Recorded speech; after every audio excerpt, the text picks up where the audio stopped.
مساء الخير، مساء النور، نتمنى راكم بخير وعلى خير ويلقاكم الفيديو باحسن الاحوال. قبل ما نمشيو للمطبخ كنحب نوجه واحد التحيه كبيره للتوأم ديالي وتنقول ليه الله يسهل امورك يا ربي، دعاو معاه الله يسخر لك جنود الارض وين ما كانوا، ويفتح عليك ابواب الخير. ونعم الشاب ونعم الرجل، انت قدوه. بالتوفيق.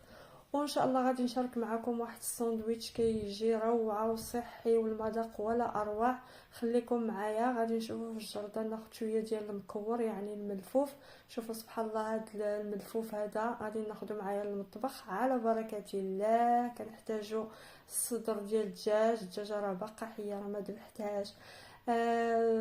صدر ديال الدجاج كنحتاجوه، كنقطعوه شرائح صغيره، كنديروا ليه الخردل يعني المطاغ، بصله حتى هي شرائح، الثومه، الكمون، سكينجبير، الخرقوم، وحبوب القزبره وعصير الحامض. هنا عندي الملفوف قطعته هكا، غادي ندير عليه شويه ديال الحامض او الخل. والسر ديال الساندويتش هي هاد لاصوص اللي مصوبه من الثومه ومطيشه والفلفله الحمراء الحاره. هنا كنحتاجو شويه ديال الكورنيشون والقزبر ومعدنوس.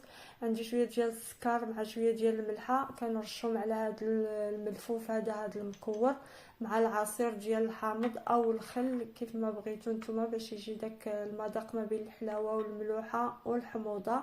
غادي نقدم هذا الساندويتش مع هذه البطاطا الحلوه، وانتم الا بغيتوا لي فخيت لكم الاختيار، كيجي واحد الساندويتش روعه المذاق خصوصا لا يقاوم. غادي نسخن المقله ديالي كيف ما تنقولها دائما. دائما خصكم تسخنوا المقله هي الاولى، وعاد باش ديروا زيت الزيتون. وغادي ندير غير واحد القدر ديال اللحم هنايا باش ما تكثروش اللحم في المقله، باش ما يطلق لكمش الماء، باش يجي مقرمش من برا وفتي من الداخل.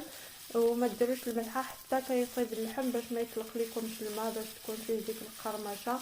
غادي نستمر انا هكا حتى كيتقلى داك اللحم جيدا كيف ما كتلاحظوا. دابا غادي نزولو باش نقطعو جيدا بالسكين، او غادي ندوز عليه بديك القطاعه. غادي نوريكم، غادي نخليو ديك البصله تزيد تشحر. هنايا اللحم غادي ندوز عليه هاد القطاعه هادي باش يجينا ساهل في الاكل في الساندويتش. وغادي نرد المقلاة غير تشحر واحد شويه، غادي نرش عليها القزبره معدنوس وشويه ديال الملحه. المكونات ديالنا هما واجدين. دوك الخبيزات اللي شاركت معكم داك النهار قلت لكم السر هو هاد الصلصه هادي، كيجي روعه، وداك الموطاغ اللي فيه. كنحلو الخبيزه هكا، غادي ندهنها بديك الصلصه اللي كتكون من الثومه والفلفله الحلوه الحاره الحمراء والمطيشه وزيت الزيتون حتى كيتشحروا جيدا، وكنطحنوهم كندهنوا بهم الخبز. وغادي نديرو دابا القطع ديال الدجاج وهذا الملفوف هذا اللي كتكون فيه ديك الحلاوه والحموضه. واللي ما عندوش الملفوف واللي ما بغاش الملفوف يدير سلطه خضراء مع هاد لي كورنيشون والقزبر. ها نتوما يا سلام، واحد الساندويتش روعه. غادي تسمعوا ليا القرمشه، هاد الخبيزات اللي شاركت معكم، اللي ما شافهمش يرجع للفيديو.